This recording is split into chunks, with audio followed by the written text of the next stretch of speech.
Hi, this is Shaun Sipos. I play Adam Strange on Krypton, and you're listening to Kneel Before Pod. Kneel Before Blog presents Kneel Before Pod.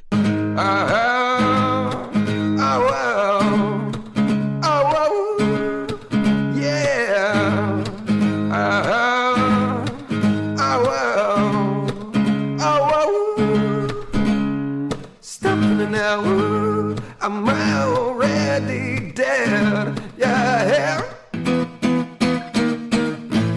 I am already dead. Hello and welcome to another brainalicious edition of Kneel Before Pod. I'm your host Craig and I'm here to bring you a discussion of the fifth and final season of the CW show iZombie. So I'm hoping he's eating the right brain for this particular podcast. Hi Andrew. Hello, and I can assure you that I am fully 100% human, and I will not randomly rage out in the middle of recording unless I suddenly get invaded by my dog. Fair enough. Well, I might be a zombie, so I may be on clever podcaster brain, who knows? The listeners can decide once it goes live. Okay, so in case that intro didn't give anything away, we are here to talk about iZombie, which is a show that I've been watching for like 5 years and is now over and never had the chance to record my thoughts on it, so here we are. But first, we'll kneel before rise against other stuff. Type, regular feature and all that. So, Andrew, do you want to start us off with a kneel before? I am kneeling before there being a reboot getting made of the Resident Evil movies, which it may sound surprising that it's something I'm kneeling before, given how interminable the previous series of movies was. But the reason why I'm hopeful about it is partly because it's being directed by Johannes Roberts, who did the Shark Cage movie 47 Meters Down and the sequel to The Strangers called Prey at Night, both of which I quite enjoyed. And also the reboot is said to be taking more inspiration from the original game, which for those unfamiliar with it took place inside this empty gothic mansion in the dead of night where people were being stalked by zombies, and the whole thing was about tactics and survival and forward planning instead of just waiting in guns blazing and mowing down entire armies of the undead, which I would think it would be a lot more interesting doing it this way. That's probably not going to happen for quite a while, but it's something I will be looking forward to. Interesting. I don't know how I missed this. The last Resident Evil stuff I heard about was the TV show on Netflix. Is that now not happening? Possibly, yes. I'm asking you as if you're making the bloody thing, but I think it might not be, because when Roberts was asked about it, he specified that it was a film he was making and not a TV series. Okay. Interesting. I suppose these properties just fly around, change tactic all the time, so I like the Resident Evil movies. I can't even explain why I like them. They're objectively not good on almost any level, but there's something about them that makes me just, these are alright. I quite enjoy them on some level.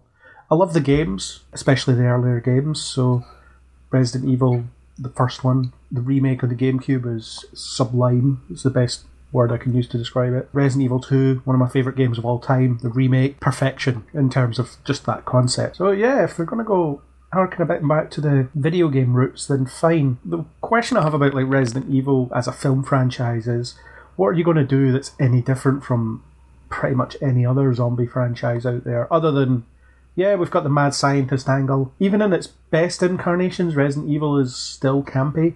You've got the evil scientists who are experimenting on people and creatures and things like that. So if they're going to try and take it in a kind of horror-ish direction, I wonder how they'll balance that.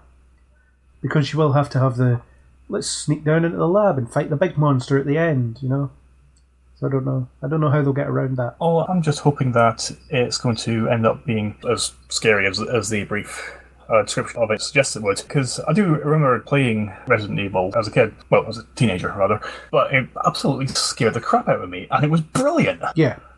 The first one is intense. And one of the reasons that I absolutely love horror as a genre, indeed why many people do, is the notion of being absolutely terrified but in a controlled environment. And I think if the new film is able to tap into that kind of memory of enjoying being scared, then I think it'll be a lot of fun. Yeah, watch this space. Be interested to read more of it. I did like 47 Meters Down. Thought it was pretty good. As shark movies go. I don't know, it probably isn't anything special or that, but it's alright. I thought it was quite good. And just like, as a random aside, I do have a theory about shark movies in that they're generally supposed to be taken seriously if they don't actually have the word shark in the title. So they got things like 47 Meters Down, and The Reef, and The Shallows, and Jaws, and 12 Days of Terror, and whatnot.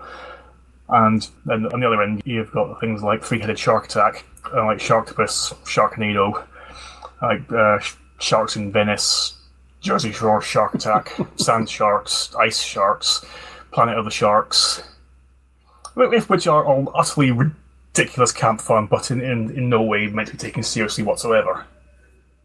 So your theory is kind of ruined by the Meg, or the Jaws sequels. Well, I think the Jaws sequels kind of gave themselves a pass because they were Jaws sequels. And the Meg seemed to think it was a lot more serious than it actually came off as. And I suppose it is named after the megalodon, which is the species of animal. Exactly. Yeah, okay. Even if it does star Jason Statham. Yeah, I will accept your theory. You've seen more shark movies than I have, very clearly. A bit of a bonus for everyone.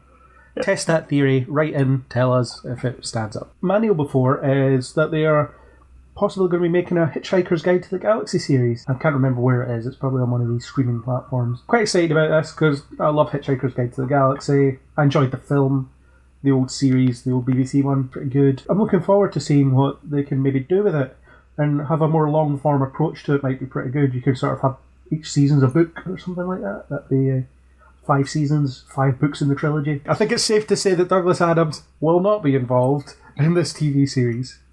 Although it's a kind of crazy thing he would end up doing somehow. That's an idea. Yeah, yeah. Written by Douglas Adams. How?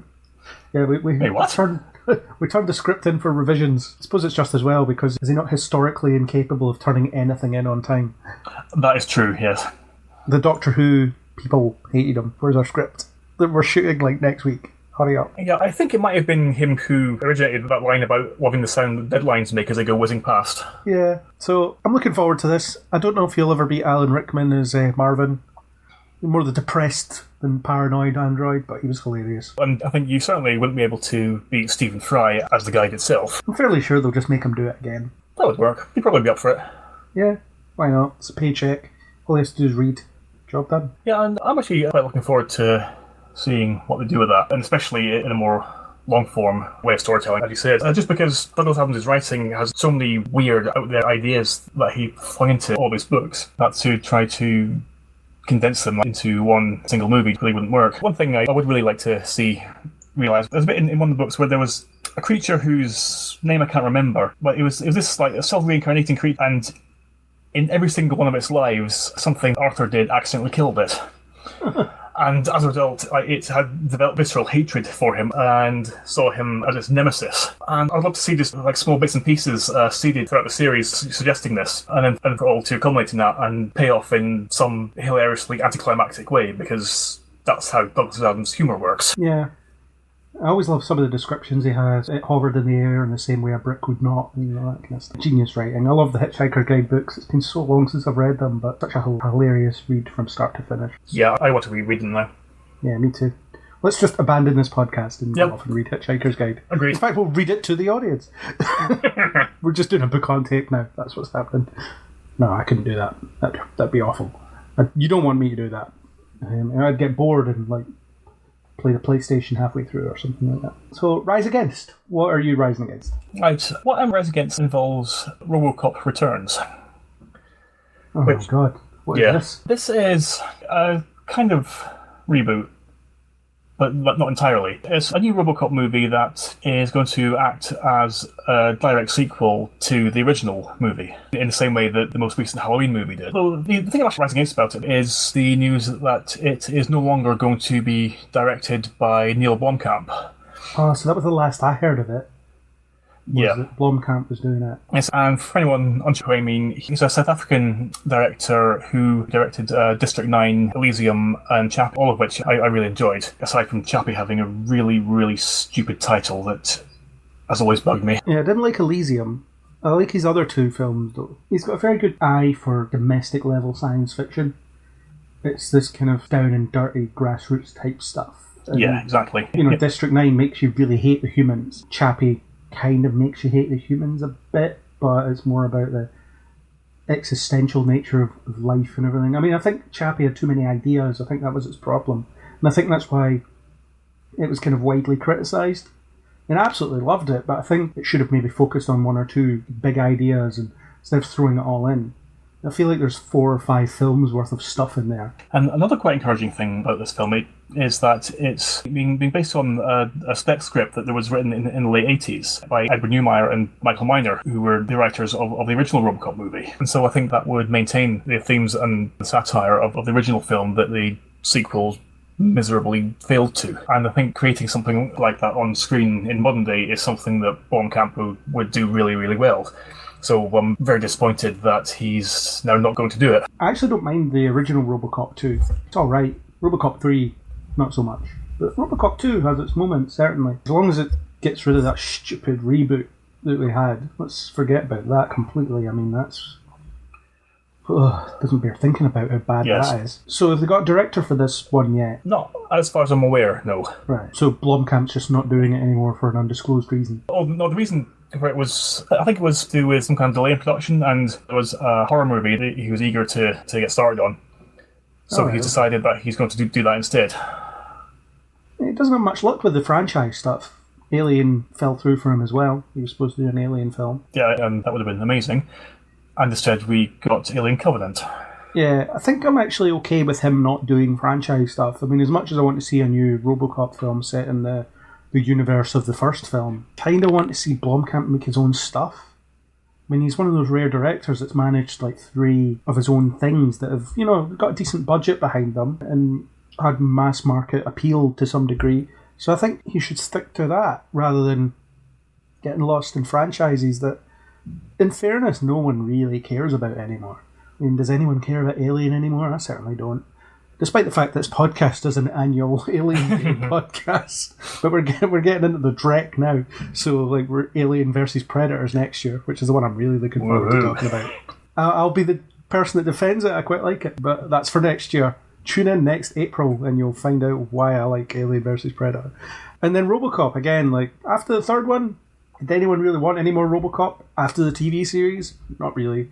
Especially after the bloody reboot, no one wants it. No one cares about Robocop anymore. As a property, it's something that was very, very specific to the 80s. And part of the problem with the remake was the attempt to update it, as well as completely sanitising the violence and pretty much ignoring the satirical elements of it. Yeah. So having something like that in the modern day, I think it could work, but you need to be very, very careful how you deployed it, because it would be very easy to do quite badly. Yeah, it could be insanely topical at the moment. I mean, a lot of the things have become more prevalent since the original. It's getting to the point where these things that science fiction authors and directors and writers and whatever were writing off as worst case scenarios and poking fun at them are like, no, these are very real possibilities now. Maybe not to the same extent, but you see it happening everywhere. I mean, there's the joke that Robocop is set in a futuristic Detroit that's like crime-ridden and whatever, otherwise known as modern-day Detroit. Exactly. And there's no Robocop to save modern-day Detroit that we know of. Robocop podcast one day has to happen. It's a retro thing. I would do that. I'd be up for that, definitely. We will park that for now. Yes, it would give me an excuse to rewatch it. Yeah, as if you need one. Exactly. So Blomkamp not doing Robocop is bad. Agreed. Although it's possibly good that we'll get more of his time spent on original projects that he actually cares about, that he can build from the ground up and things like that. Yes, that's also good. Yeah. Prospectively. Could be a good thing. We'll see. Pretty sure that whatever they churn out for this Robocop sequel will just be a generic, by-the-numbers piece of nonsense that won't be remembered 2 weeks after it comes out. That's my prediction. It's the way it usually goes, isn't it? Sadly, yes, actually. Yeah. Okay, my rise against. Very recent news. Very sad news. They've cancelled Krypton. A show that I was adoring, especially this season. Absolutely loved this season. The season finale had me literally on the edge of my seat. Well, not literally. I mean, I was sat back in my recliner chair. But figuratively on the edge of my seat, because they just threw so much in. Loved it. And they cancelled it the day after they aired the finale. Or the day after I watched the finale. Like 2 days after they aired the finale. So, screw you, Sci-Fi Channel, or whoever's responsible for this, because... It was Sci-Fi. Damn them. Scumbags. It probably cost them too much. because it was a very good-looking show. I think the main reason was it wasn't pulling in enough viewers. You have to advertise your show, And when otherwise you- people won't watch it. There is that, Okay. yes, but this time around that seemed to be something they didn't quite grasp. Yeah, absolutely gutted though. Love it. I love the show. But if I'm being honest, I wasn't hugely impressed by the first season because it came off with just like a kind of generic comic book tie-in, cash-in kind of thing, which didn't have very much new to say for itself. But then with the second season, the whole Civil War angle, I thought was done absolutely spectacularly. And for every episode, I was enjoying it more and more. And also, at the risk of contradicting myself, I also quite like the seeds they were putting in to connect it to the larger DC universe, particularly with the inclusion of Lobo, because he's one of my favourite ever characters. I just absolutely love him. And it was great to see him in live action. Yeah, and Emmett Scanlon was excellent in the role. Yeah, he just captured the whole character perfectly. His swaggering arrogance and utter self-assurance in himself and complete contemptuous disregard for anybody who isn't him. Yeah. It was just brilliant. Oh yeah. I see what you're saying about the first season. I think early on it was slightly unambitious, or it seemed that way, but I wonder how much of that is you need to conform to this idea of being a Superman prequel kind of thing, and then by the time you get to the middle of the first season, so about 3-4 episodes in, which is just before the middle, they start introducing all these elements that are unique to itself. Got the best version of General Zod I've ever seen in live action. That is true, yes. By far the best. And, he was there in season 1. Yeah, he's great from beginning to end. It's not all lost. They might be shopping it out to some streaming services, see if they want it.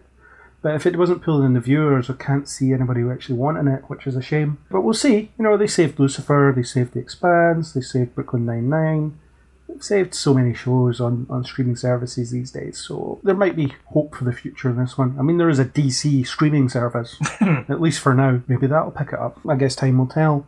And this is a good time for me to plug my interview with Shaun Sipos, which will be live by the time you listen to this. He was able to talk to us the day after the announcement of the cancellation, so his words about that are quite moving. It has to be said, so that's something I listen to. So at the time of recording, I haven't edited it yet, but by the time you're listening, it will have been the magic of time travel. Insert running joke about time travel podcast here.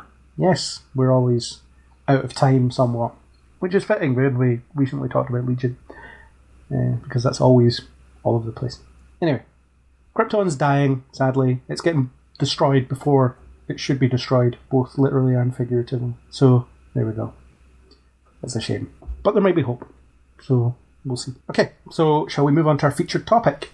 Let's do the thing. Yeah, let's move on and talk about iZombie. TV series about a zombie. You want more? And other zombies. And other zombies. Yes, it's about several zombies. The detective show where the central character eats the brains of murdered people and absorbs quirks of their personality, as well as gets visions of their memories, which helps her solve the crime. We're specifically going to talk about the final season, although I do think we should come back at some point and talk about the earlier seasons, because we've never talked about it before, and some of that earlier stuff is just incredible. We'll probably touch on it as we go here. I have no idea. I haven't had the conversation yet, so we'll see. Shall we just launch straight into spoilers, because we're going to do an approach that's probably not conducive to not spoiling it? I think that's the best idea, yes. Cool.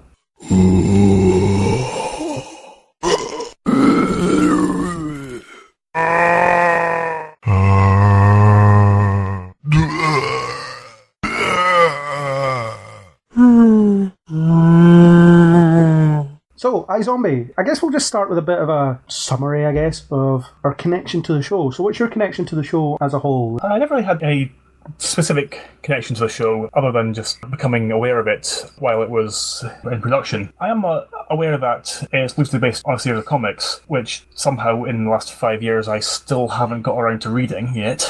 Emphasis on loosely. I've read the first volume and they're entirely different. Yeah, when I found out about it, I did write a brief preview thing for Starburst.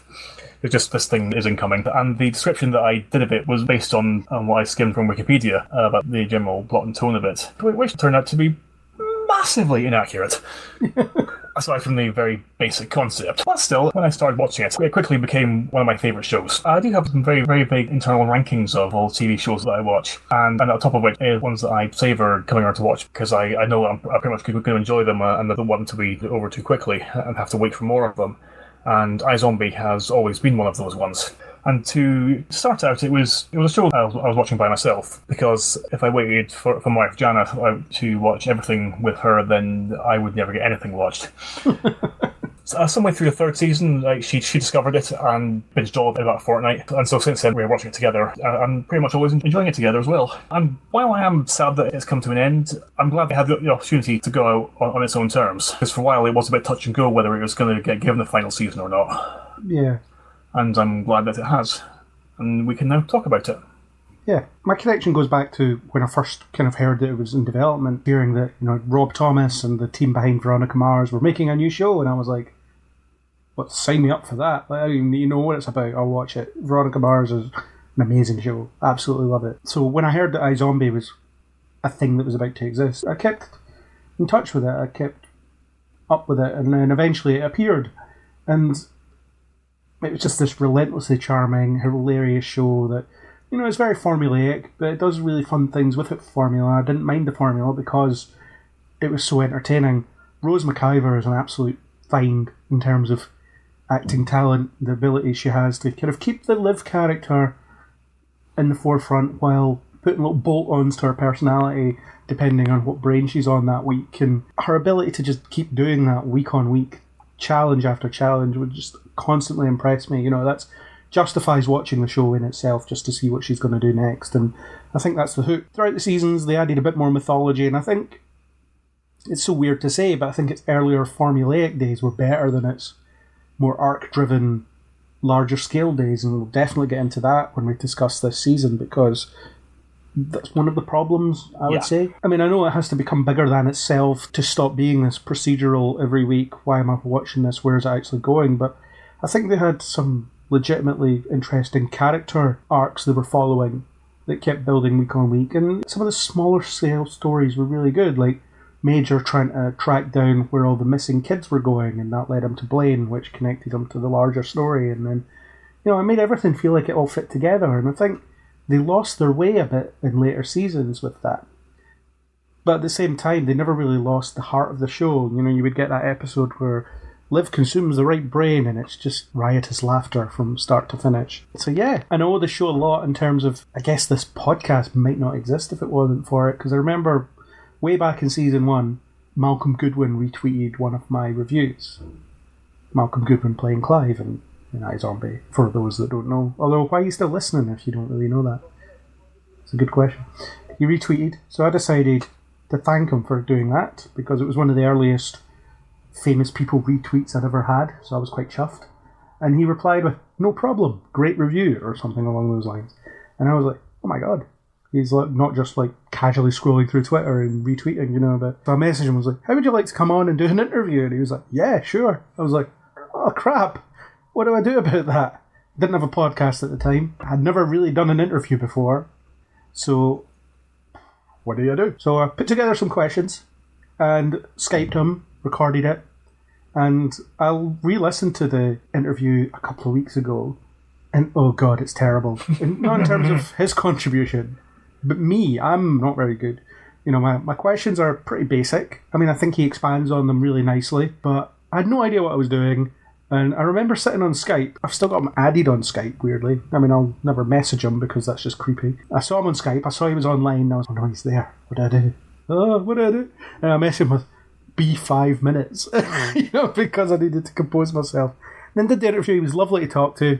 He told me he thought I was a great writer, which, made me blush, I will admit. And so that's that. So from there, I've done interviews since, and I'm slightly less nervous. So I would love to talk to him again if I ever get a chance to. It's a really long story, but that's how important this show is to me. That's what it's done for me.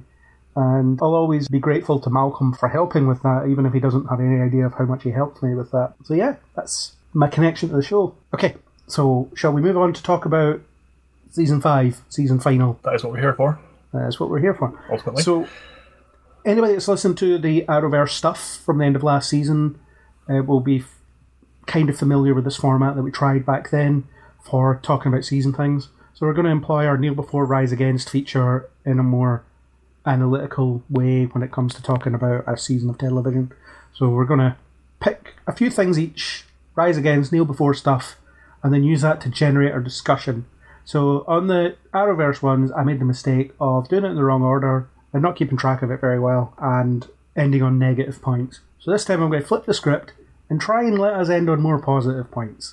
Because I like ending on a positive. I don't like going away with the last thing I ever say about iZombie Season 5 being a negative thing. So let's try and be a bit more positive. Positive people live longer, apparently. Did you know that? I had heard it. I remain sceptical, purely because I need to. Purely because I'm just negative about that statement. I can't believe it's true.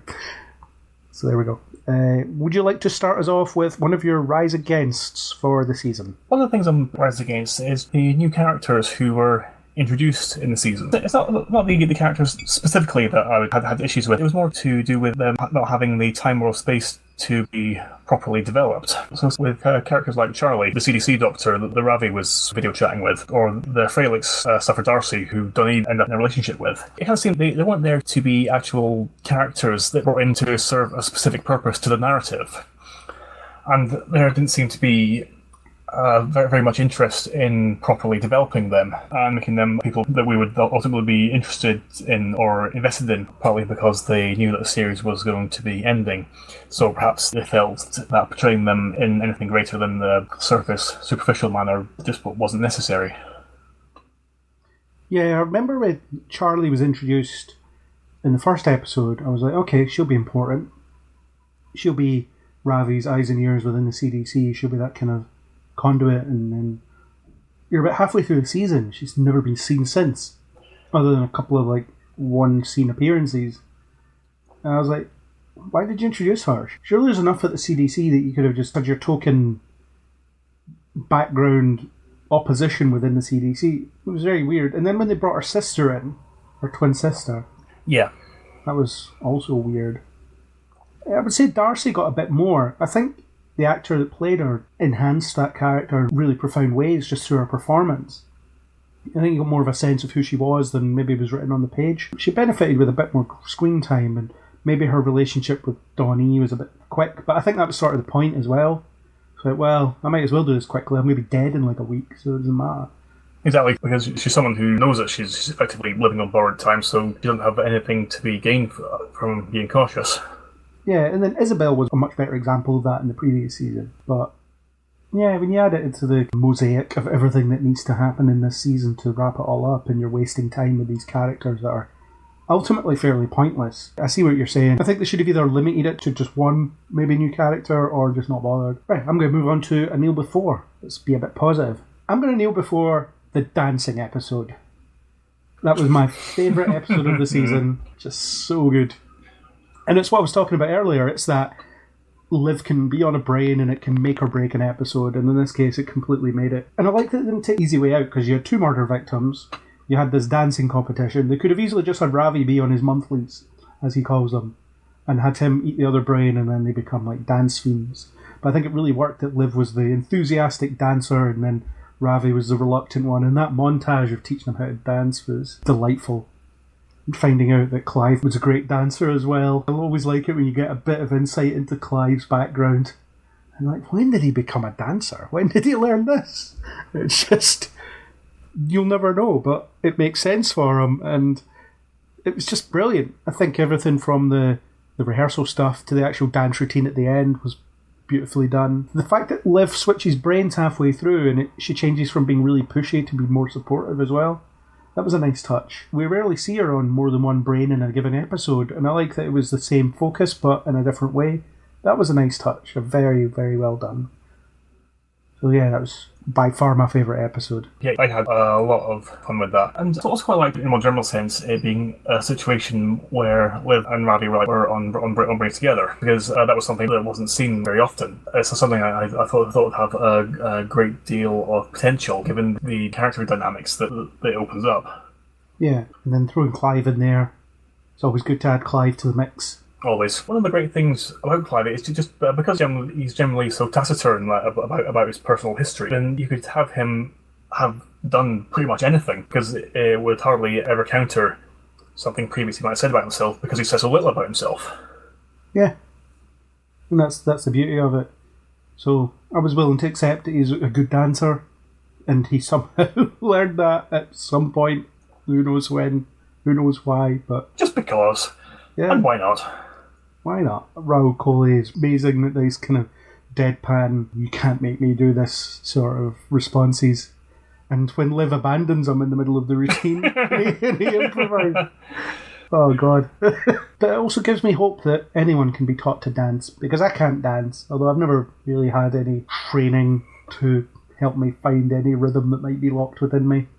But suffice to say, it's not in there so far. So maybe one day I'll find myself in a random dance competition and someone will tie my shoelaces together and walk me through a few simple steps. We can but dream. We can but dream indeed. So that's the first Neil before. I realised that I'd be chucking you a negative again, so I'm just going to flip it again and make you do a Neil. Be positive again. Sticking with the subject of favourite episodes, I am going to go for the one when Liv became a private detective from Hardboiled Noir.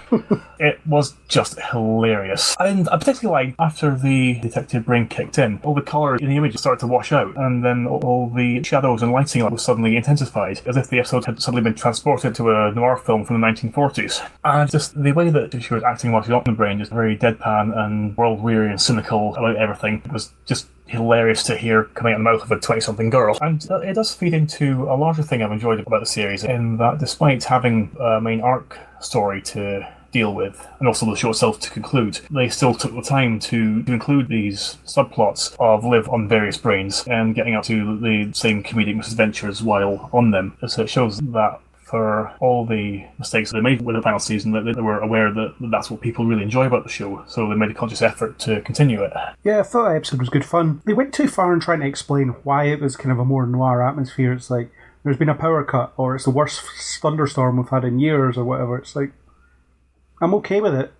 You don't need to waste lines of dialogue explaining to me why it's like that. I seem to remember it's just more played as a joke, but it doesn't end up being all that useful in terms of moving the plot forward. Although there's some funny lines about investigating stuff, and it's like, the dead don't give us any clues, and Ravi's like, it is literally our job to investigate corpses and find clues.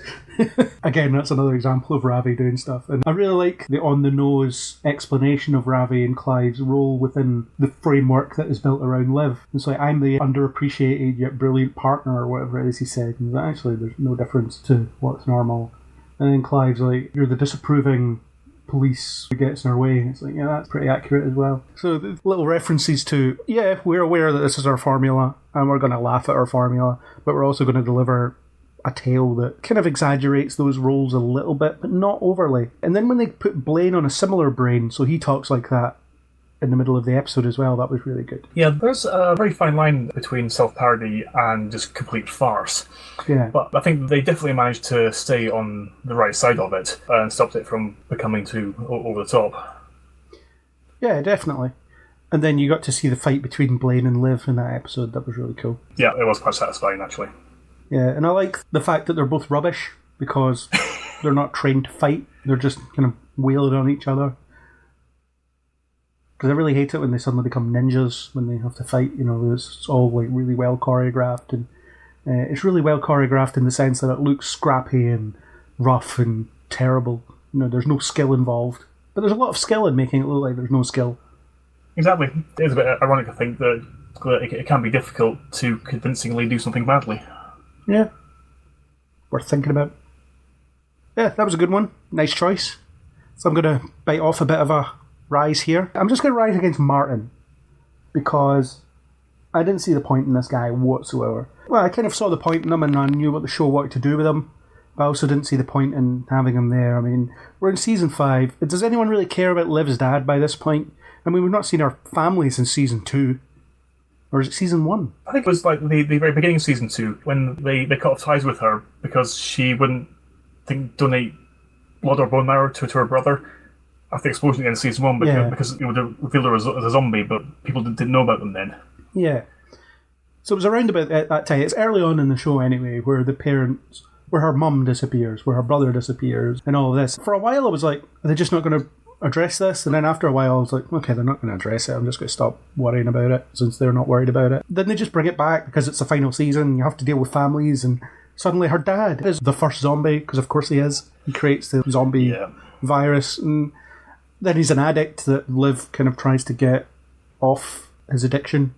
And it doesn't really work, although some bits of it is okay, such as her constantly being disappointed by him failing to live up to what she wants from him, her inability to let herself have a relationship with him, at least initially. She pushes him away, then brings him back, and then finds that her concerns are warranted, and then pushes him away again, until you get to the point where he's trying to redeem himself, but then he gets killed. And at that point, I'm just not caring, because I don't have any reason to assume he's been sincere, because he never has been up until this point. He's always kind of said what Liv wants to hear, and then went along with what she wanted to do for a while. Meanwhile, he's plotting behind the scenes to raise an army of controlled Romero zombies for reasons that we still don't know that much about. It was something he was doing for whatever reason. And then he gets killed by Enzo, but no one cares about him either.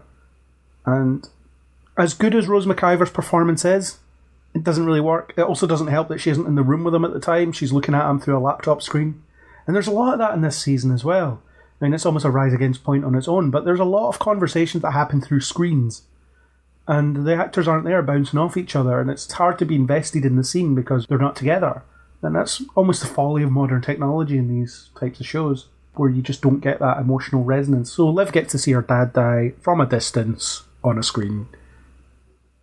And I didn't really care about him before that point. So I didn't see the point in introducing him. His plan was flimsy and poorly laid out, so why was he there? Yeah, I'm pretty much the same with my attitude towards him. I can kind of see what their intent was, because I think that their idea was in a show where the central character is a zombie, and it turns out that her dad is responsible for creating the zombies, then I think the idea was that would have some kind of symmetry. But for whatever reason, the idea wasn't thought through properly, or it just simply wasn't written well enough. This just didn't actually come across. And as you said, Martin just ended up being a character who we've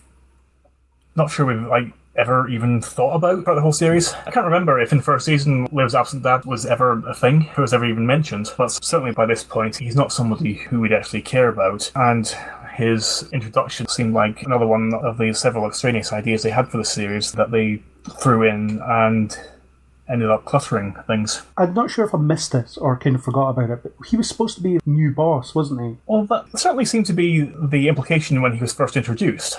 Because you first see him sort of silhouetted in a car, and they call him New Boss. So I'm not sure what happened, if they just changed their minds, or they realised they didn't know what to do with him going in that direction. But then after a while, it seemed like he had considerably less power and control and influence than it was initially suggested that he did.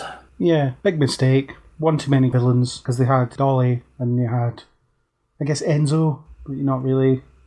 I mean, he was rubbish as well, so didn't really develop anybody all that well, and Martin was kind of taking up a lot of screen time and then just was unceremoniously offed, so he was pointless. Which is a shame. I mean, I think they did a good enough job with the whole estranged father thing. You know, there was some really good stuff in there, but on the whole, it wasn't really worth the amount of time it took up.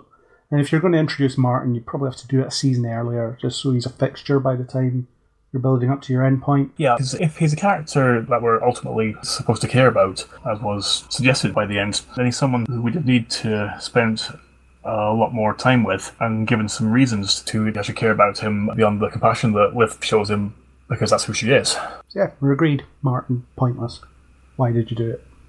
There we go.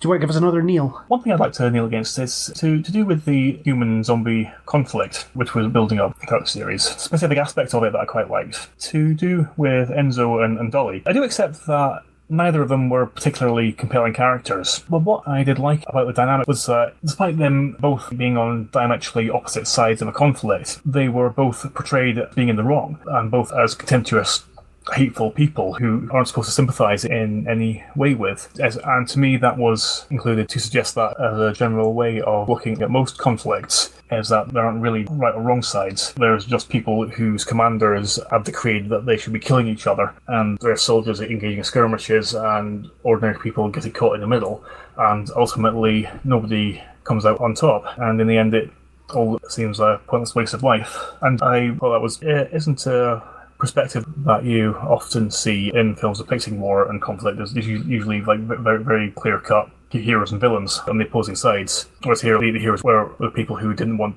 there to be any fighting in the first place. Yeah, and it's absolutely a reference to what's going on in America. I mean, kind of globally as well, but specifically in the US at this point, where we are getting a lot of hate being spread, a disproportionate amount of it just getting spread around. Everything's going to pot, really, in that respect. And what iZombie's stance on it is, that is not a good thing. Doesn't matter what side you're on, you should not be peppering hate throughout society. It's not productive, it's terrible, and it makes you turn into sort of these guys. And I would see this sort of zombie attack, the Romero zombie attack. I forget what they attacked, it was some kind of public event towards the end of the series. That's your school shooting, isn't it? Yeah. Their equivalent. So, yeah, they were kind of beating us over the head with this metaphor, but you also kind of have to beat people over the head with it to kind of make them understand that we don't think this is a good thing. We're not going to stand for... Well, I mean, I suppose that the show isn't doing anything about that to stop it, but it's that you shouldn't stand for this, and if everybody spreads hate, doesn't matter what direction, this is what will happen in the end. They didn't have the budget to show the kind of riot at the end, this war that apparently broke out on the streets. They didn't have the budget to show that beyond a couple of little skirmishes, but at the same time, it gives you some idea of where it could head if things don't smarten up, if people don't smarten up, if these people who make it their lot in life to spread hate don't stop. And then I suppose you get that personified through these two characters who, well, one of them gets their comeuppance, kind of, because Enzo doesn't survive. Although Dolly does. Yeah, last we save her, she shoots her son in the head. Yeah. And I'm really not quite clear what that was supposed to imply. Yes, it's telling us that she is an utterly hateful human being who will willfully murder anybody on the other side of an arbitrary divide, but we already knew that about her. Yeah, and then her son was introduced so late in it anyway that they didn't have the time to play with it. Yeah, it was another one of those things that didn't quite come together. Yeah, I did like the kind of high-level side of it. As in, here's your framework that you can play with. And I think with a little more work, they could have really turned it into something. Unfortunately, they didn't have the time, or it seems the inclination to give that what it deserved, because there was just so much else going on. As a kind of sub of that, I'm going to rise against the whole metaphor of zombies being persecuted minorities. It's bafflingly insensitive. They're likening them to the sort of civil rights movement, black people in America looking for equal rights and things like that, and it just wasn't that. And they even used some of the catchphrases, like zombie lives matter and all this kind of stuff, and most of these zombies are white people. And most of them are. And you can't see that that's a little bit off, that you're parading around saying these things. And I'm not saying the sentiment is wrong, because it's absolutely right in terms of you shouldn't be persecuting against these people just because they happen to have an illness that means that they have to eat brains to sustain themselves, and if they don't, they'll become these murderous, uncontrollable things that come after you. But at the same time, they're not slaves. They're not any of those kind of minorities that the world has persecuted over the centuries of human history. So as much as they tried to make that land, it couldn't land for me ever. And every time they touched on it, I was like, stop it, stop it, stop it. I've really got nothing to add to that. There is quite a bit about this season that was very heavy-handed, though that particular aspect of it just went a bit too far.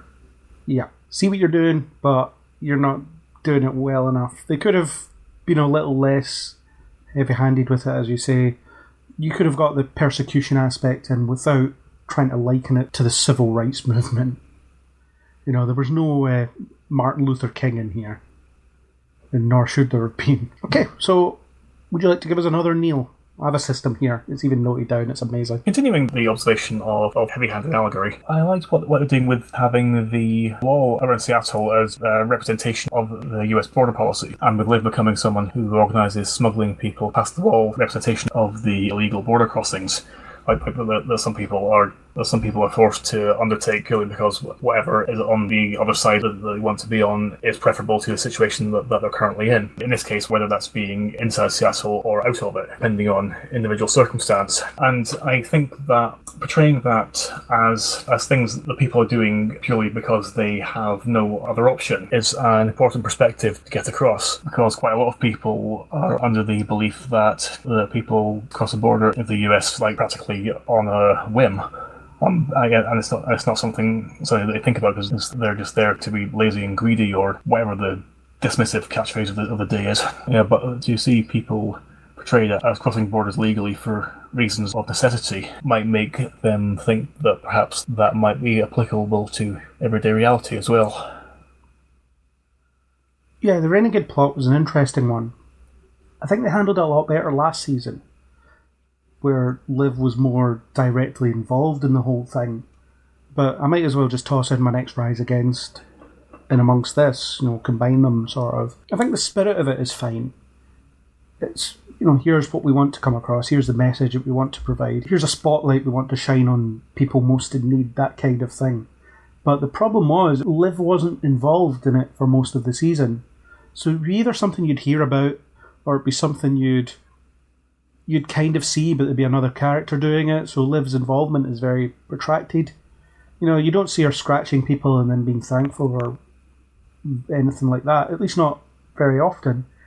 And then there's points, especially towards the end of the season, where she turns up at her little hideout and she's like, what's been going on? And she has to be filled in on everything that's been happening ever since they last saw her, which was probably weeks ago for the most part. I also think they portrayed it as being too easy some of the time. I mean, you had the one where, I forget his name, Francis Capra plays him, who gets killed, kind of off-screen almost. Weevil from Veronica Mars, that guy. And, you see him do more, but all you really see is Liv emerging from the closet with people in tow, and you don't really get a sense of what it took to get them there. So, again, it's one of those things. You've got a really good idea here.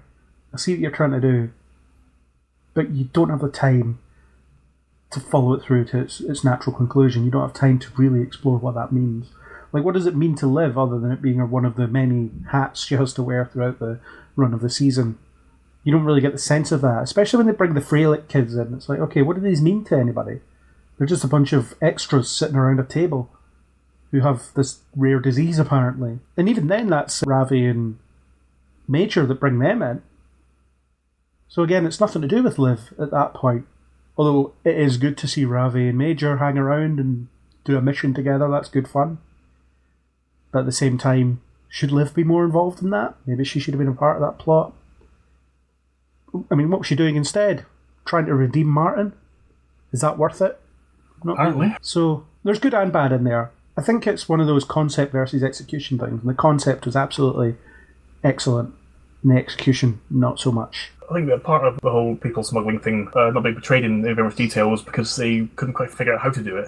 I never quite established quite how the wall was built so quickly that the people ended up trapped behind it, like on whatever side they didn't want to be on. And so to show that in any great detail might have drawn attention to the fact that it may not have been possible for it to have been constructed so quickly. So I think it was something they needed to continually gloss over and hope that nobody noticed. Yeah, how did they stop the zombies getting out of Seattle before they built the wall? Yeah, exactly. Yeah, why is there no zombies outside of Seattle at all? That doesn't make any sense, that kind of stuff. Maybe they were just like, oh, don't look over here, guys. Don't mind us. Just building a wall. Forget about it. I guess, I never really thought about that as an interesting perspective, because you get into season 4 and the wall's already built. Yeah, it was just one of the things that always bugged me, how it was never addressed, how they got it up so fast.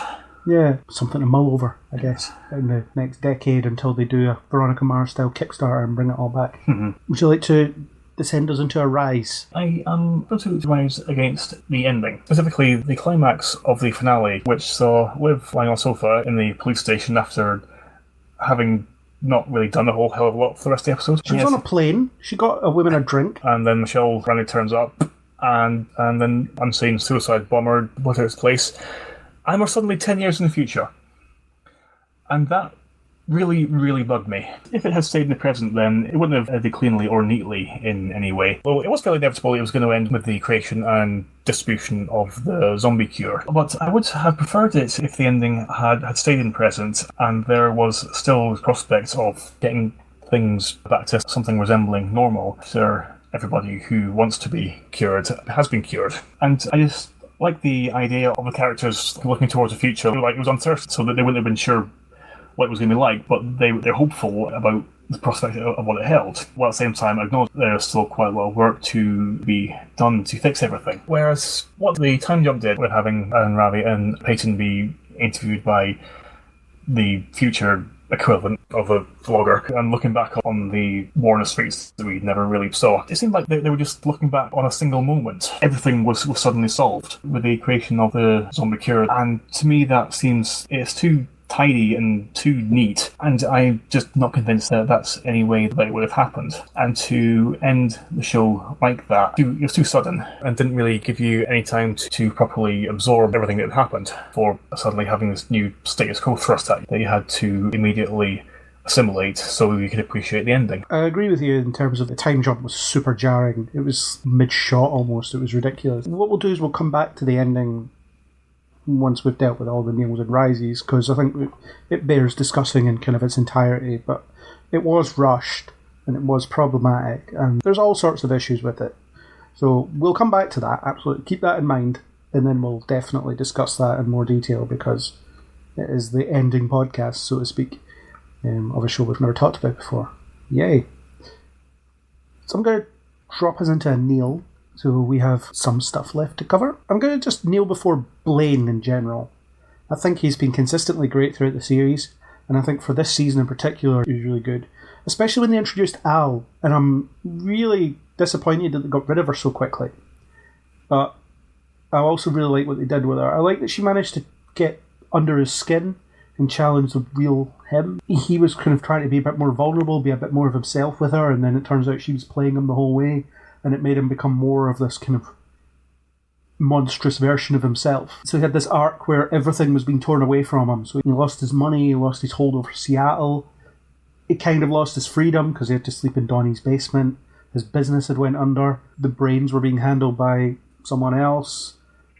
Everything that just got torn away from him. Until it got to the point where Donnie betrayed him, threw him down a well, which maybe an anticlimactic ending for Blaine, but also kind of satisfying in the respect of Donnie just had enough of being abused the whole time and just pushed him down a well, which tied into the All's Well That Ends Well last episode title, which is cool.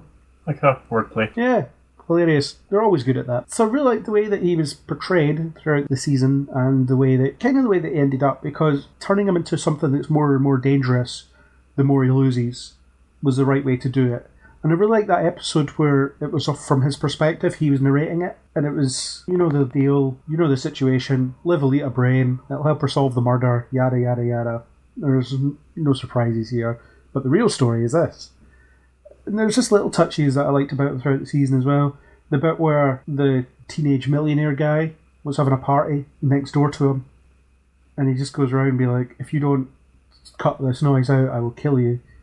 And then it's like, no, something like what you heard was, I won't be happy or whatever, but I will actually kill you. But yeah, Blaine, probably one of television's best antagonists in recent years, certainly. And I think they, maybe him being chucked down the well without sharing a scene with Liv or Clive or Ravi or anyone else before he dies or is pushed aside is a bit of a disappointment, but at the same time, I like what they did with him for the most part.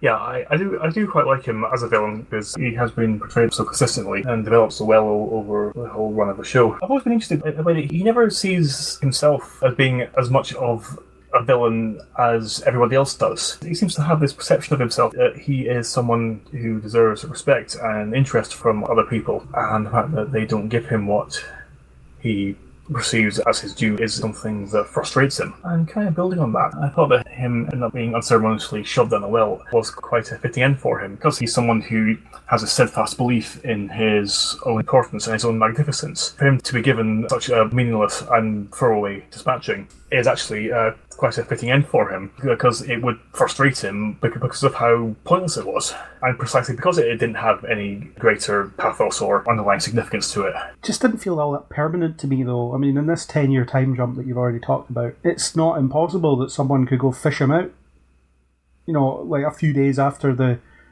Civil War ends. I mean, he's probably got some loyalists kind of still out there, or someone that just wants to punish him, so what's to stop Stacey Boss from showing up and just retrieving him from the well to torture him in perpetuity? Possibly, yeah. Never really thought about that. Although being stuck with Donnie until you turn into like a Romero zombie, I can't think of any fate worse than that. Yeah, that's grim. I'm pretty sure that was intentional. Yeah.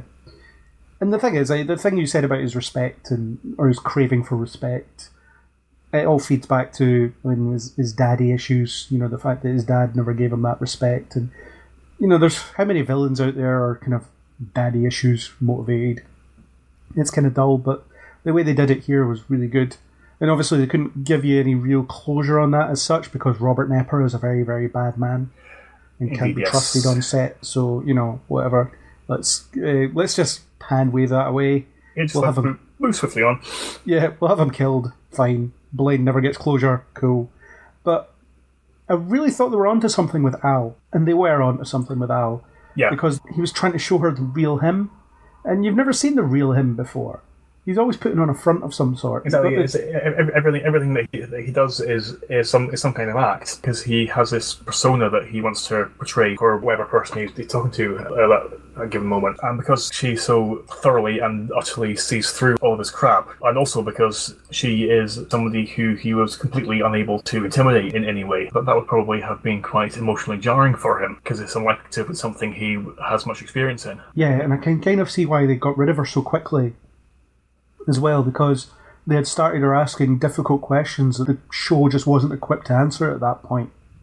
Stuff like, why do you just put up with what he's doing? Isn't he like a child murderer? And it's like, yeah, but he's like necessary for brains coming into Seattle, so we've kind of forgotten about that. And it's like, but you know, he did like murder children, and then he murdered more children, yeah, and then he killed other people. Yeah. Remember the time he shot your boyfriend in the head, Liv? Remember that? Exactly, yeah. Yeah, and he's now kind of engaging in human trafficking, and he was kind of responsible for selling the drugs that started all of this. Remember that? Yeah. But never mind, he's bringing brains in, so we just put up with it. That's fine. But it was the way Al would just push buttons with everybody she spoke to. Although the weird thing about her was the way they just revealed she was a zombie was very casual. Because there was no indication of that early on, and suddenly you just saw her eating a brain. She had that vision at the right time, and that was able to help her kind of move on to the next thing. Although it calls into question the rules of the universe this show lives in, because Liv has a very pronounced personality change pretty much every time she eats a brain, but Al didn't. So I wonder if there's a kind of degree of surrender happening there as well. Possibly, yeah. It would have been interesting if that's something that they thought to actually explore, but because there were very few instances of brain eating outside of Liv's murder investigation, then it wasn't something that they gave themselves much scope to do. You saw Liv snap out of a extreme personality in a moment she kind of had to, so it suggests there was some kind of willpower involved, but they didn't really do anything to explore how all that works. So I suppose the episode where Al was involved, where she consumed that brain, it was a more subdued brain episode anyway, but still, I would have liked to see a bit more of how all that works.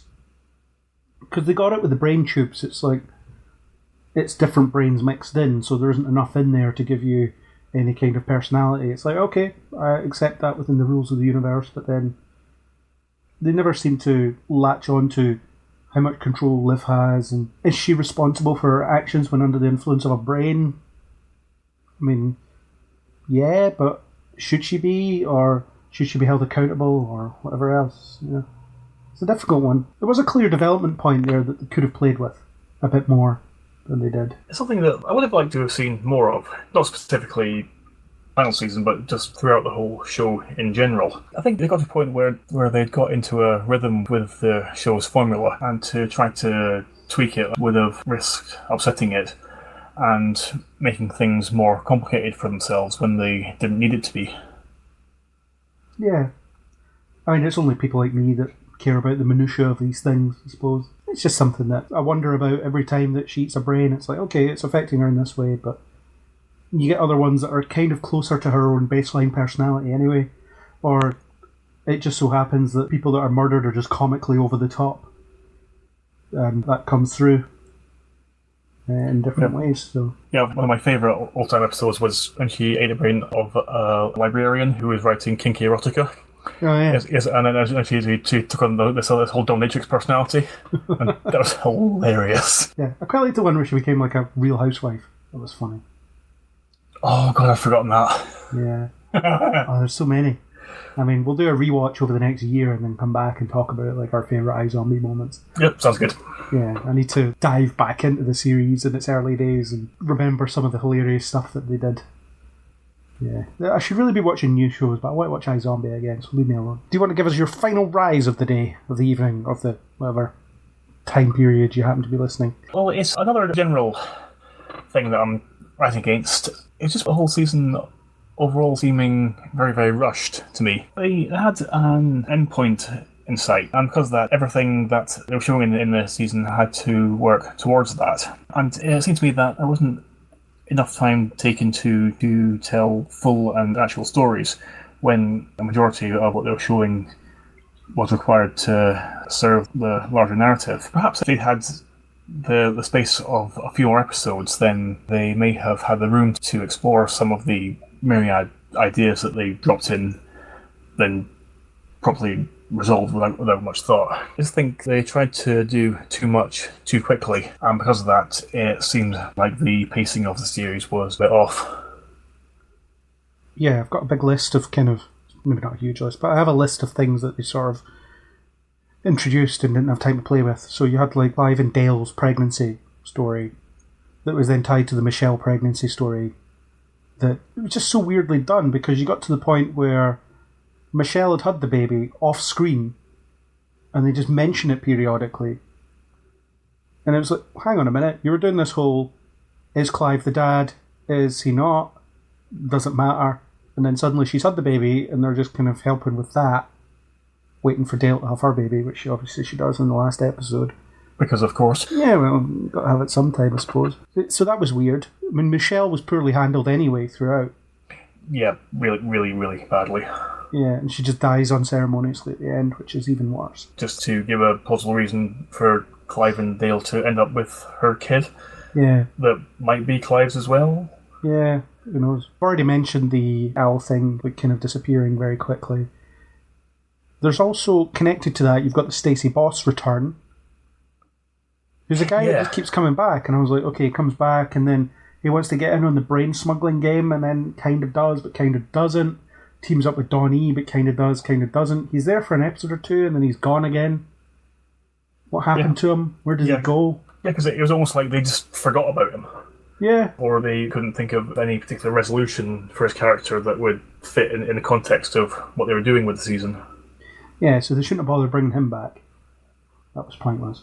I guess it was to give someone as powerful and as charismatic as Blaine to offer as an alternative. I thought the Fillmore Graves stuff was fine, although the problem with that is Major spends most of his time sitting off on the side, which means he doesn't interact with the other characters as much, which is a shame, because Major was always so good. And I actually prefer Civilian Major as a plot anyway. I think he's much more fun when he's a bit scrappy and involved with his friends.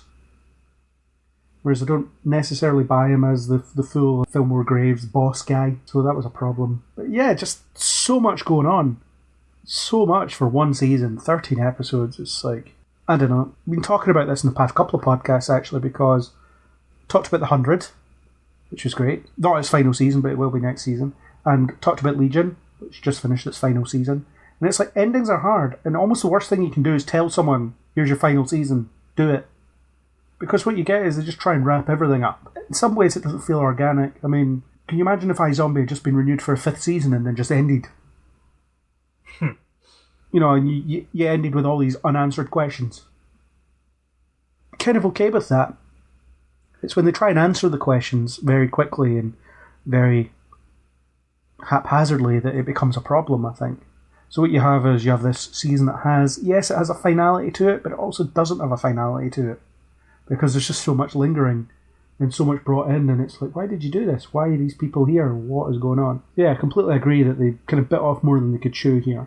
So we can end our round table of Neils and Rises with a positive, as I planned. It's all been building to this moment. I'd lost track completely. Good job I hadn't. It has jumped around more than I thought it would have. But anyway, unlike iZombie, I was building to this all along. Hey! Yeah. So, what else can I end a Kneel Before Rise Against, or the final season of iZombie on, other than the Liv, Ravi, Clive dynamic? What else is there? I mean, it's been the consistently best thing the show has ever given us, and I think they did wonders with it this season. I've already talked about during the dance bit. There was the heist episode where they got to go on one last mission together. And that was incredible. You know, Liv and Ravi munching on the right brains to get the right skills. Yes. Oh, that's brilliant.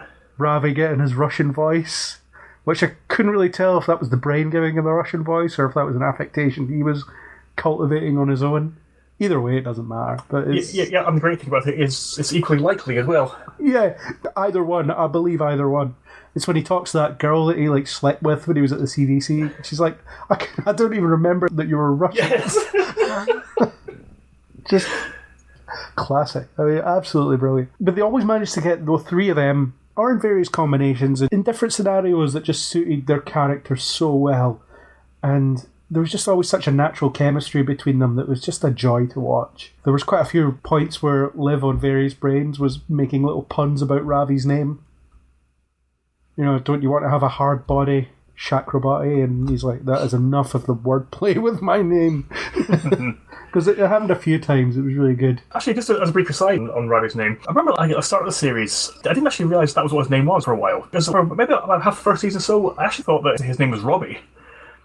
Robbie. Think about the way that Robbie would be pronounced in an American accent. Yeah, true. And it's kind of the same. And I can't remember how I clicked what his name actually was, but I remember thinking oh, wow, I got that wrong. Just be glad you weren't writing reviews at the time. God. In this episode, Robbie does this. Who the hell is Robbie?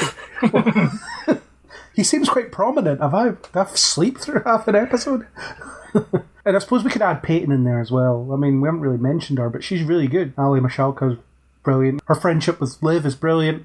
Her relationship with Ravi, I wouldn't say it's the weakest thing on the show, but it's one of the least interesting because it's stable. I think part of why there's not that much to say about Peyton is because for quite some time her presence on the show was defined by her relationships to other characters, and it was only in the last that she was given her own plot lines where she was the most significant aspect of them, and she was the driving force of them. And I much prefer her like that rather than being someone who's effectively an emotional accessory. Yeah. And then she gets to be a zombie, kind of gets to be a hero in the last episode as well, and then when she frees everybody and then gets shot, and that's what makes her become a zombie. And I never really bought Blaine's infatuation with her as such.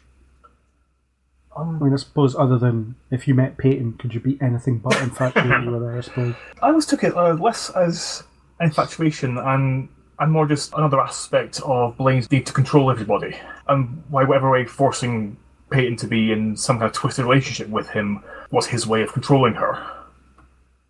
I like to gag about the ball and chain. That was funny. She was literally wearing a ball and chain. Although, why did he give her Darcy's brain? What an idiot. Because plot requirement. Should that not have cured her as well? Because I thought they'd established that the Frelick brain, if a zombie ate it, would cure them. I don't think it was specifically just eating the brain directly. I think there was about the brains from which the zombie cure could be derived. There's something about the brains that was unique to them. But some nebulous science needed to be done to them first. Yeah, they were immune anyway, for sure. Yeah, anyway, that's beside the point. Yeah, the Clive, Ravi, Liv stuff. Brilliant. Just, I think, anytime those actors share a scene together, magic happens. All the eye rolls that Malcolm Goodwin does whenever Liv's off on one of our brains, and Ravi's just being incredulous about everything that he doesn't agree with. Yeah, it's just great stuff. Those three are the core of the show. Yeah, sure. I absolutely agree. Their dynamic has been absolutely fantastic from day one. And in any scene where you've got Liv and Ravi in a more discussing something, the moment that Clive walks in, then something's fun's going to happen. Yeah. That doesn't matter what the situation is or what's happening, it's going to be great. Yeah, and they work as individual double acts as well. Absolutely. Yeah. Yeah, and I think it is quite a difficult balance to strike to maintain that kind of inter-character dynamic so consistently. I think they certainly achieved it perfectly, and it's one of the things about the show that they've always got right. And they even managed it when they were just texting, like in the last episode when they were on the plane. Yes. Like, this woman recognised me. She signed up for the Wi-Fi. She thinks I'm Kristen Bell. Well, she's going to be disappointed. It was Yes! so good. Oh my god. It's the interesting thing about the Rose McIver casting, actually, because Rob Thomas making it, Veronica Mars. I know you haven't seen it, but Veronica Mars it's certainly unique in terms of the personality type. Rose McIver seems about as close to Kristen Bell as you can get. Just in terms of the way she conducts herself. Like, you could see Kristen Bell playing that role almost no differently. You had that in an earlier episode where I think they had a book on tape and Kristen Bell read it. And Liv says, I've always had a special connection to her. So it's stuff you would get more if you watched Veronica Mars, actually. There's always these little references to it. And, you know, they're always making fun of Rob Thomas as well, because there's the one that's in the band. I forget the name of the band because I'm not cool enough. But there's another Rob Thomas that's in a band. And they made fun of him in season 2 by having him, like, killed. And turned into a zombie. And it's like, Rob Zombie. Rob Zombie? That's a whole different music. Yeah, well, he was a Rob and a zombie. So, yeah. Rob Thomas sucks and all that kind of stuff. So, brilliant. Yeah, I think going out with the final positive being celebrating those relationships is... Yeah, you can't do anything but that. Because it was the core of the show. It was consistent right up until the end. And it was never not entertaining. Completely agree, 100%. And that's a perfect place to finish on. Yeah. Sorry, that's your job. We're not quite finished, though. We're going to discuss the ending in a little bit more detail. Oh, of course we were, yes. Yeah. So you've touched on it earlier. We had the time skip, which was really jarring. And also gives you a kind of high-level view of everything that happened since. And I thought the virtual podcast thing, while being a really weird future prediction, is that what we're going to be doing in like 10 years? Are we going to be sitting in our living rooms with virtual reality headsets on, having a podcast? Well, it would probably be easier than sitting in a living room with microphones everywhere and wires trailing all over the floor. True, but also, does that mean there's going to be like virtual seagulls showing up whenever Natalie talks and stuff like that? It seems like a weird way to have a podcast, but fine. It's a weird future prediction thing. I don't think it's going to be like that, but never mind. But it's like, oh yeah, so after the events of Seattle, we've got a zombie island now. Not everyone wants to be a zombie. Not everyone wants to be a human. So we're living in this weird harmony kind of thing. But are we? Are we really? Who knows what's actually going on? There's Liv sightings around the world. Is she dead? Because they don't reveal that she's alive until a little bit later. Yeah, it's just kind of awkward because it left me with more lingering questions than anything else. I mean, I suppose at the end of a show you should have some questions. But I found that the stuff they were teasing wasn't actually answering the questions they were trying to answer. Yeah, well, it was because the questions that you had at the end was as a result of how they ended it, rather than just leaving some things to not have conclusion because there was no space for them. Yeah, so they let you believe that Liv's dead for all of 2 minutes. Which you're never going to believe she's dead because you don't see her die. Exactly. And there's no emotional impact to it. And you have all this chat about Major was digging through the rubble for weeks, but even if she did survive, she'd be a Romero, and it's like, there's no tragedy to this, because I know that they're about to reveal something. Then they reveal she's alive, then they reveal that Major and Liv have gotten together. They're sort of raising their perpetual children, these zombie children. Like, that's another thing that they never really touched on. You're turning these like pre-teens into zombies. Do they age emotionally? That's a concern, because imagine being trapped as a 10-year-old for the rest of your life. Well, it is the kind of thing I've sometimes thought about, usually in relation to vampires rather than zombies. Same thing in terms of the eternity side of it, though. Yeah, the thing that I've thought it might work is because growing up and growing old are two different biological processes. Then it's possible that somebody who was turned as a child would continue to mature, and then once they became full adults, then they would cease aging. Though obviously that's not the case here, because we're 10 years in the future and they're still the same. Yeah, but again, like, it is something that would have been good to have at least acknowledged, if not fully addressed. Yeah, because you've got all these kids. Alright, they've got a terminal illness, which is horrifying. No kid should have to deal with that, no parent should have to deal with that, so yeah, we'll turn them into zombies, they'll never die. Brilliant. Except they're also 10 years old for the rest of eternity. Are they ever going to mentally get over that? Imagine being a teenager, stuck in Hormone City for the rest of eternity. That'd be ridiculous. So, yeah, they don't really address it, but it was an interesting quote from Rob Thomas when he was interviewed about the end of iZombie. And it's the bit where Liv and Major get together, fine. They've always danced around them as a couple throughout the series. They've had them be on and off, and they've never really stuck to it. But the interesting thing about what Rob Thomas says is he has no idea how to write stable relationships. So if Liv and Major had gotten together at an earlier point in the series, it would have been boring to him because there's nothing there. It would just been continued on. And I think maybe that's just him acknowledging one of his failings as a writer. He's not able to do that consistently. But he's happy to have them end up together, because then we can fill in the blanks of what their boring, idyllic life was afterwards. And I couldn't imagine an ending where they didn't get together, because it's just kind of been building to it for that long, although at the same time, it's weird how little chemistry they seem to have in the last season. I decided that was just because there was so much that they were each dealing with. Yeah. And just kind of being with each other was a secondary consideration. Yeah, and another issue I had with the ending was the Cure side of it. The Cure is the oldest story we have on the show. They've been building to it since season 1. Ever since Ravi found out that Liv was a zombie, in the very first episode, he's been thinking about, how do I cure this thing? It's going to win me a Nobel Prize or whatever. And he's come across a few roadblocks. He's had temporary cures along the way. He had the cure he gave himself that turns him zombie-ish for a few days each month. Mm-hmm. That kind of stuff. So you've had that. It's been consistently going, and it's been consistently played with.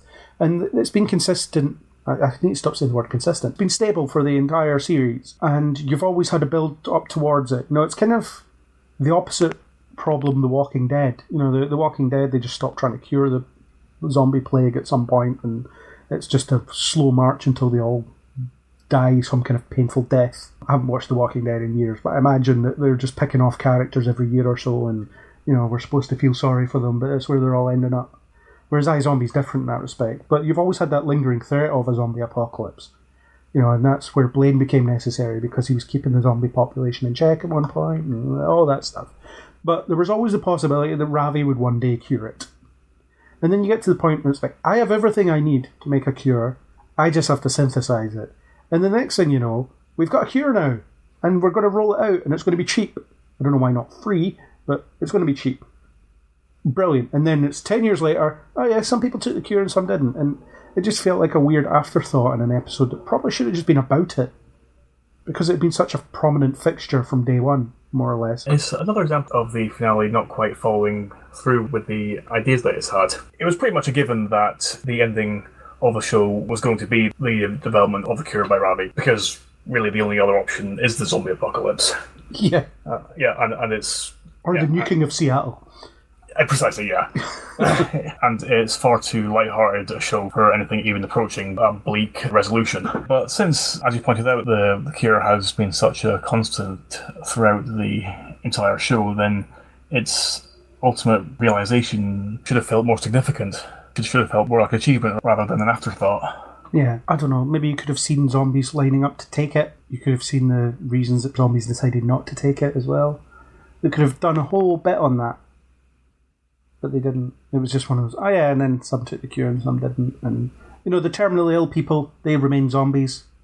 Although I was under the impression that being a zombie would solve that problem, and then they could just cure themselves, and then the problem wouldn't be there anymore. Or does that only apply to some injuries and not others? Because remember, one point, Major was near death as a zombie, and they had to wait until he healed enough so they could cure him. Yeah, actually. Maybe that doesn't apply to tumours. Well, perhaps it's only illnesses or injuries that could heal naturally. Yeah. So cancer and tumours and stuff like that doesn't count. They didn't make that clear, something though. Like that, yeah. Yeah. Exactly. Yeah, well, whatever. It is what it is. But I think the cure should have been more prominent. You should have seen Ravi work on it and finally just be like, oh, look at this. I've been trying for 5 years and now I've finally got this and now I can mass produce it. And although I'm in two minds about the kind of set piece they built around it, where Major was like, I'm going to take the cure and let them shoot me to prove that it works. So that's a really stupid idea. Or we'll cut you open, Frost guy. We'll cut you open live on air. I really like the fakeable can be faked. That won't work. People won't believe it.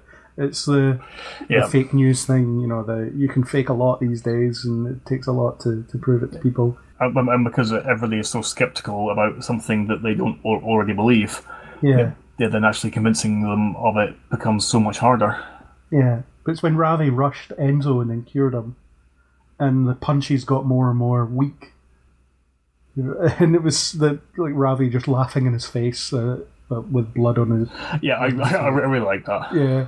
It's like, you're cured, you're human now. Yeah, I barely felt that last punch. Like, you're now everything that you hate for reasons we never bothered establishing. Yeah. Why do you hate humans? Don't get it. Don't understand. But you are whatever you hate now. So that's who you are this week. Well done. Yeah, I guess that part's fine, but it all felt anticlimactic, unfortunately. I almost feel like if it had just been a season 5 that they were building things up and then it got cancelled, might have been better off. It's quite often that things you imagine in your head usually end up being far better than something that you get shown. Yeah. So I suppose my final question for this show is, let's assume that there's a 5 or 10 years from now, there's a Kickstarter that Rob Thomas and Rose McIver decide to do in order to bring iZombie back. So they do a Kickstarter, we're getting a film. Veronica Mars style. Amazing! Well done, fan base. Quickest Kickstarter in history since Veronica Mars. I can see the headline now. Do you think there's still scope for a story to be told in this universe based on how the episode ended? I think there is, yeah. You could have something like somebody was murdered who had some really important information in their brain that somebody else needs to get out for some reason. Scientific formula or kind of like codes to stop a nuclear launch or something like that. I don't know, I'm going too far with this. It would be something that Liv, by eating the brain, could gain that knowledge. And then the difficulty and possible comedy from the film could come from Clive and or Ravi having to disguise how they were able to establish what the information was and where they got it from. It was spitballing something random, I don't know. Yeah. See, I was thinking more along the lines of dialing into the mythology of the show itself. Blaine gets fished out of the well, as I suggested at an earlier point. He's kind of kept alive by Stacey Boss that delights in having him as his carbonite trophy, effectively. And then Blaine comes back, he escapes somehow to wreak havoc on Zombie Island as it exists. That's a possibility as well. So, yeah, I think there is still scope for stories to be told, for these characters to continue. They didn't leave it completely open and shut. We can see how little things can play in. There's maybe a bit of unrest against zombies out there somewhere. Oh, I would assume there undoubtedly will be, since zombies still exist, and because people's issues with zombies was largely bigotry, then it would stand to reason there would still be anti-zombie sentiment. Yeah. And in this film that's going to exist in 10 years, it'll just pick up where the show left off in real time. Works for me. Yeah, I'll sign that petition. It's not that I don't want the show to come back, it's just I think these petitions are pointless. They don't accomplish anything, so there's no point in signing them. Sign the Save Krypton petition. Why not? No, that's not happening either. Yeah, so I think it's been a bit of a whistle-stop tour of the final season, but we've covered it in some degree of detail. So, do you have a final thought on this season of iZombie? Just that, as a season in general, it was a little disappointing from what I was expecting, or rather, what I was hoping. But as I mentioned earlier, I'm glad that the show had the opportunity to end on its own terms, and that its core elements of the character dynamics and the endless variation on brain personae that Liv takes on both remained intact right up to the very end. Yeah, fair. I too was disappointed in the final season, for various reasons that I've went into. But at the same time, still loved the show. It still kept that magic right up to the end. That magic that is the cast, the characters. And I will be keeping an eye on what this cast does next. Let's hope Rose McIver can get away from crappy Netflix Christmas films. I have only seen the first Christmas Prince. The other one that exists, there's a new one this Christmas. Might be a masterpiece. I don't know. Probably never going to find out. But get her in other shows. I mean, the CW has to be prepping some stuff that she can be the lead in. I kind of want to see her play roles where she gets to embody different personalities. So I just want to see iZombie again. Pretty much, just a spin-off. Yeah. I don't know. Is it too early to reboot Orphan Black and put her in it? I think so, yes. It's not been that long. Yeah. And even if you did that, then all you get would be endless complaints that it wasn't Tatiana Maslany playing the characters. This is true. But then they would see Rose McIver and they'd be like, that's worked. But I'll be looking out for these actors and things. Hopefully the CW will look after them, put them in other stuff. It would be nice to think so. Yeah, already had Raoul Coley in Supergirl for one episode. All too briefly. Well, he wasn't that good in that episode. I mean, he was fine. The character was kind of crappy. I've not really seen the others in anything else. David Anders, I've seen in a few things. Remember when he was in Heroes? Yes, I do. Yeah. And he was in Once Upon a Time for a while.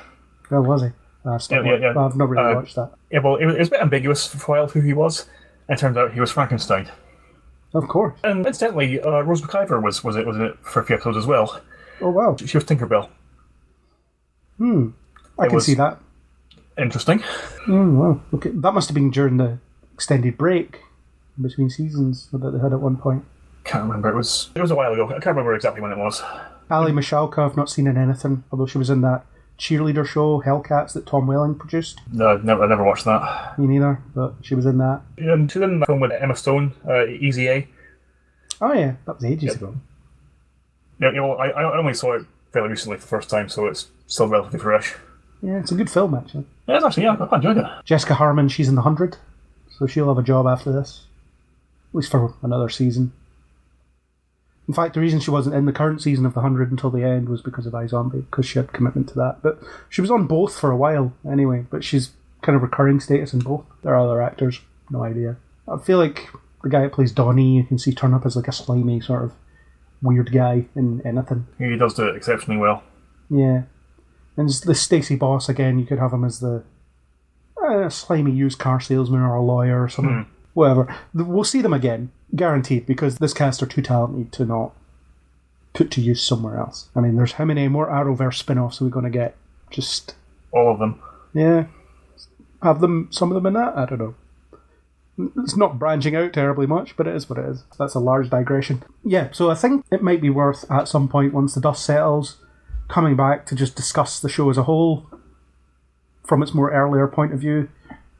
I guess after we've had the opportunity to rewatch it, maybe after we've cajoled some other people into watching it so that we can have a bit more of a panel discussion about the show itself and that kind of thing. Who knows? I'd like to do that. Yeah, I'd definitely be up for that. Okay. I don't want to push you down a well, so I guess I'll just say good night. And I will now shuffle off to the kitchen and find something in the fridge that definitely is not brains. Well, I'm going to find the brain of Arnold Schwarzenegger. So that was our discussion of iZombie's final season. Thanks to Dax Riggs from the YouTube channel Hiya Buddy 69's cover of the iZombie theme, Stop, I'm Already Dead by Dead Boy and the Elephant Men. If you liked our discussion, then please do subscribe on iTunes, YouTube, Spotify, or any major podcasting app. iTunes users, don't forget to leave a star rating and comment. If you want to discuss iZombie or anything else, then hit us up on Facebook or Twitter under Neil Before Blog, or leave a comment on neilbeforeblog.co.uk. As always, we hope you'll join us on the next Neil Before Pod.